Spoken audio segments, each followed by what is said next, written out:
Hej, jeg hedder Maiken, og jeg er underviser ved UC Syd. I den her video vil jeg fortælle om målgruppeanalyse. Du har måske prøvet at modtage undervisning i førstehjælp. Du var erfaren, og der sad nogen i undervisningen, der ikke var. Du havde oplevelsen af, at undervisningen blev lavet efter laveste fællesnævner. Du gik for undervisningen og tænkte, at du ikke var blevet dygtigere til førstehjælp. Det er den oplevelse, vi rigtig gerne vil undgå, når vi planlægger for undervisning. Og det gør vi, når vi tager udgangspunkt i læringsforudsætninger. Det I ser her, det er Him og Hippes didaktiske relationsmodel, et planlægningsredskab. I den her video vil vi tage udgangspunkt i deltagernes læringsforudsætninger, som er kategorien, der ligger heroppe.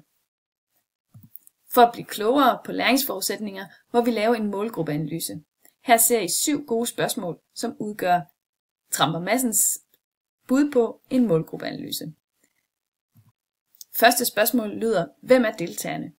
Det er ligesom det overordnede spørgsmål, vi stiller allerførst. Helt generelt, hvad er deres alder, hvad er deres job, hvordan arbejder de til daglig?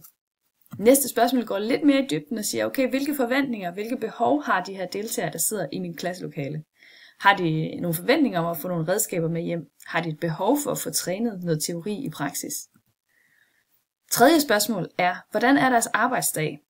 Du skal kende til deres arbejdsdag, når du planlægger deres undervisning, så du kan tale ind i de eventuelle udfordringer, de har i deres hverdag, som din undervisning kan afhjælpe. Det gør den meget mere aktuel, din undervisning, for dem. Hvilke forudsætninger kommer deltagerne med? Du skal også spørge dig selv, har de erfaring, har de viden, har de færdigheder allerede inden din undervisning i det, der skal ske i din undervisning? For det skal du selvfølgelig forholde dig til, så du kan bygge videre. Står der også sprog? Det forholder sig til, om de kender til det fagsprog, der bliver brugt i undervisningen, eller om der er forskellige jargoner osv., der skal tages hensyn til i undervisningen. Femte spørgsmål er, hvad er deltagernes motivation? Er de kommet frivilligt afsted, eller er de tvunget til at tage den her uddannelse, du laver til dem? Det er vigtigt at også have i baghovedet, for det har også betydning for, hvordan din undervisning kommer til at spille an.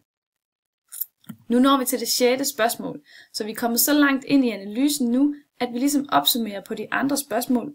Vi får øje på, hvad er det så for nogle forskelle og ligheder, der er i den her målgruppe. Og det kan du trække på de svar, du har skrevet under de andre spørgsmål. Og det leder dig videre til det sidste, 7. spørgsmål, som er det vigtigste for analysen. Netop at du finder frem til, hvad er den største udfordring, som dine deltagere og dig som underviser står overfor. Det er derfor, det er vigtigt, at du går igennem spørgsmålene, at det går fra generelt til mere dybdegående. Husk på, at analysen er ligesom en opdeling af elementer til sidst for at forstå en helhed. Husk de 7 gode spørgsmål, når du laver målgruppeanalyse, for de hjælper dig til at blive klogere på deltagernes læringsforudsætninger. Hvis du har lyst til at læse mere, kan du se nogle kildehenvisninger her. Så god fornøjelse med at lave målgruppeanalyse og blive klogere på dine deltagers læringsforudsætninger. Det vil helt klart hjælpe dig til at ramme mål med din undervisning.